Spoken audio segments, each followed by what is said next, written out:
The other bodies that it affects is the media. So, media takes money from big pharma, from big tech, from government. And it is a huge machine, really, that is arrayed against the individual, and it makes it incredibly hard to fight. We are trying to fight it, and it's all impossible almost to know where to start. But ultimately, you have to start somewhere, and you have to hope that what is happening in the US will have an impact. I mean, we're in a very interesting position now because it's almost like at least some elements of press in the UK, they don't know what to do, right. Because they can no longer maintain the lie. Like, the truth has got out, and the public are not stupid. The public know the truth, and the more the media refuse to even acknowledge that there is another narrative, and actually that narrative is blessed with truth and authenticity in the way that the COVID narrative was not. Yeah. What do you do about that?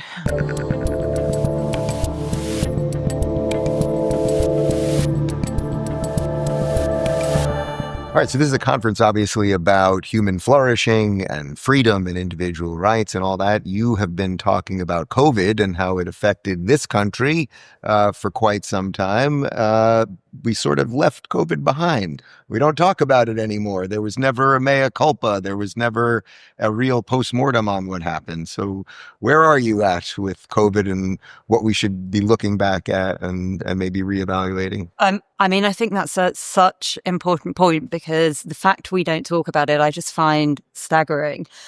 I believe, so I'm Jewish by heritage. And honestly, I think what happened during COVID went beyond any reasonable way a democracy should function. I mean, I query whether the UK, the US for that period could even call themselves democracies when you see what happened in terms of, the denial of rights, the censorship, the coercion.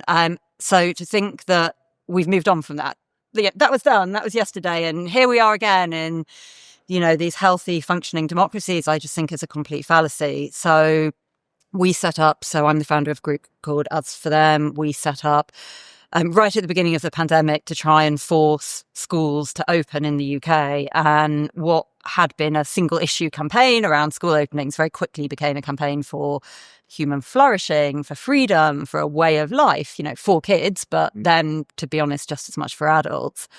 And we won't stop talking about what happened, because I firmly believe that until we have a proper truth and reconciliation exercise, we're not going to be able to move on. And, we're looking across the pond to you guys now with envy, because we don't have that change of leadership here. We are still mired in the dark days of, an authoritarian mindset, really, which started in the pandemic and hasn't really stopped since. So you're looking at us and basically hoping that Bobby Kennedy at HHS is really able to uncover some of the corruption and why did we force these mRNA vaccines through and everything else? Yeah, absolutely. And I mean, the pandemic response was riddled with conflicts, and many of those have not been given any public airing. So, one of the projects we're working on now is a project to unearth and expose some of the conflicts. And, I think I'm quite versed in this. I'm a lawyer by training, and I think I'm quite versed in this, particularly after being completely immersed in it for 5 years. And, we discovered just a few months ago another batch of undisclosed conflicts of running into the tunes of the hundreds of millions of pounds. This is the UK, but people on key government committees in the UK who hadn't thought fit to declare these conflicts. And the whole thing is just so incredibly murky, and still is here. Are you worried that even if we uncover some of the corruption, which some of it already is being uncovered even before Bobby has really taken over, that it's across every vertical of society, right? So there's the education layer, there's obviously the pharmaceutical layer, there's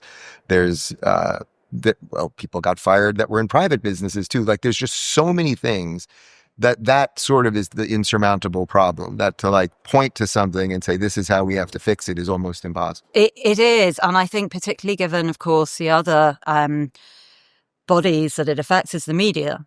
So, media takes money from big pharma, from big tech, from government. And it is a huge machine really that is arrayed against the individual, and it makes it incredibly hard to fight. We are trying to fight it, and it's all impossible almost to know where to start. But ultimately, you have to start somewhere, and you have to hope that what is happening in the US will have an impact. I mean, we're in a very interesting position now because it's almost like at least some elements of press in the UK, they don't know what to do, right. Because they can no longer maintain the lie. Like, the truth has got out and the public are not stupid. The public know the truth.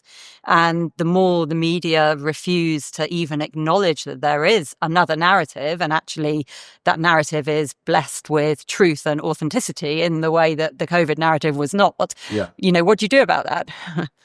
Is part of the problem here also that people just don't want to think about COVID anymore? So as horrible as some of the things that the government did and the media did and whatever anyone lived through personally, or had to, not go to grandma's funeral or get kicked out of a job, whatever all that might be, people just don't want to think about that anymore. It was so much part of our lives for 3 years that they don't want to look back, even if it is to fix it. I think absolutely. And, it needs a rebrand, really, doesn't it? And I think we need to stop using the term COVID, because it was never really about COVID. It was about freedom. It was about democracy. It was about childhood and the denial of all those things.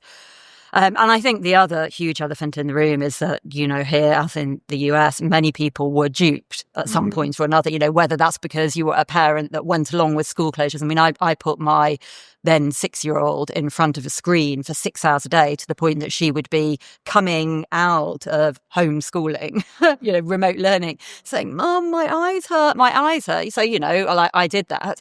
Obviously, the vaccine is a whole other layer of, I think we have millions of people who either have taken it themselves and feel maybe concerned but don't want to acknowledge that, or who have seen friends and family who believe they may have been injured by it. And there's this kind of a murder of silence, isn't there? No one really wants to acknowledge the very serious and huge nature of the lies. One of my theories was the reason that they were going so hard on getting kids vaxxed, even though there was no evidence that kids needed vaccines, is that it was the pressure that it would then put on the parent. That if you were a parent and you got your kid vaxxed, you could never look back and say, boy, it's on me if now my kid has myocarditis or some other neurological disease or whatever it might be. Like, that's a bridge too far for a parent to have to really think about. It is.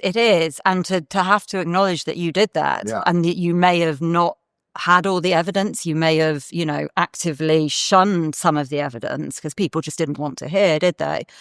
So, how you get over that is hard. But I think we are, I am very hopeful that Bobby and Jay, I'm very lucky to work quite closely at one point with Jay during the campaign. And and you just have to hope that this will start filtering here. But, I struggle to see how that's going to happen within the current administration here, because they are so, so opposed to, it seems, some of those values of freedom and free speech. One of the things that I'm most proud of over these years, because I did not go crazy with COVID, really. I mean, I'm proud to say I'm not vaxxed and my employees are not vaxxed. And I thought it was just insane that I could force my employees to get vaxxed to work for me. It's completely psychotic. But when COVID started, I had Jay Bhattacharya on very early, and because he was a little more calm about everything and sober about everything, that gave me the room to do that. And the fact that he now is going to head up NIH is just absolutely incredible. It is. And it's something he could have never imagined even a year ago. No, it will make for a great Netflix. Yeah, it really will. No, it's fantastic. And we wrote, in about 2022, myself and my co-founder wrote a book called The Children's Inquiry, and we interviewed Jay at some length for that. And he was fantastic. And he, what he said, and I sure he wouldn't mind me saying it, because in the book he said, it was a form of child sacrifice. What happened, usually we don't sacrifice children to protect adults, but with the pandemic, you don't even have to look to the vaccines for that. School closures, like, that is literally what we did. We shut children's lives down for years so that adults could feel safer. I mean, it's morally abhorrent. And to see, I think most people now would accept, or at least in the UK, I think the school closure argument has been won. I don't think schools will close like that again, certainly not for an illness that is not very dangerous for children themselves. But really, that is the only bit of the argument that I feel has been won. We are nowhere here with free speech. We are nowhere with the vaccines. And in fact, We have the COVID inquiry. We have a big public inquiry happening in the UK at the moment. I say at the moment, it's years, this public inquiry. And do you think anything will come out of it that will be substantive? Worse than that, it is so far, we're about halfway through it. It is proving to be a Orwellian exercise in how one ingrains lies into the history books. So this inquiry, unbelievably, has started from the premise, which you and I know is a completely flawed premise, that the vaccines were safe and effective. So it's not looking at that. It said, the vaccines were tremendously safe, tremendously effective. They were, I think, at one point, the lead lawyer for the inquiry called the vaccine program the promised land. So they've started from that basis. A vaccine that's literally not a vaccine. So that would be a heresy. I mean, they have not let any witness who would say anything close to that. They have not even let testimony of those injured by the vaccines be heard directly. They have acknowledged there are vaccine injuries, but it has been very gated. So it's dystopian, because you're going to have this very expensive belts and braces public inquiry, which is going to be held out as a definitive record of truth. And this is a lie. It is founded and grounded in lies. Where do you think the COVID conversation fits within the broader sort of concept of ARC? Because it hits sort of all of the important points that ARC is talking about individualism first and liberty and freedom and all of those things, and building societies this way instead of this way. But it's not something that is being discussed sort of in every panel down there and everything else. No, it's not. But in a way, I guess it was just I was going to say small example, but of course it wasn't. It was a very important example. And perhaps it was the first time that to those of us who had not been politicized. So I was in no way a political being.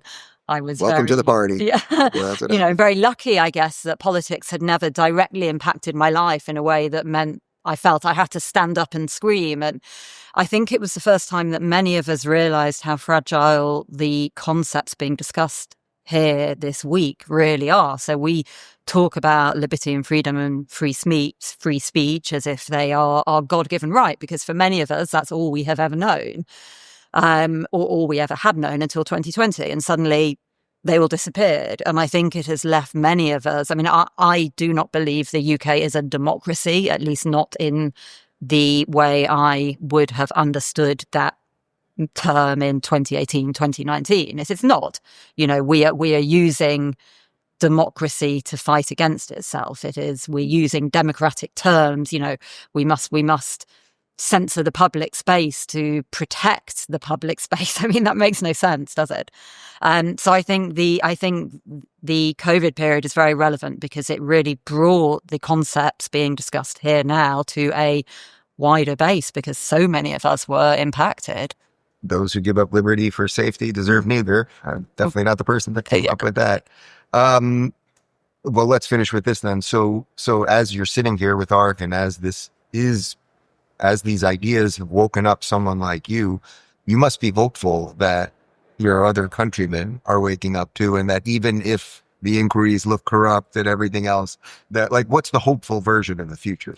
Yeah, the hopeful version of the future is it unites people who would not have found each other, let alone been united, to create a new force, whether that is at grassroots. You have parents on school boards, you have this more active, actually I want to know what my kid is being taught in her classes, because I don't want her being indoctrinated with, whatever it is, gender ideology or, net zero ideology, whatever it is. Or at a higher level, you have new political forces come together. We're seeing that a bit in the UK with the rise of, reform.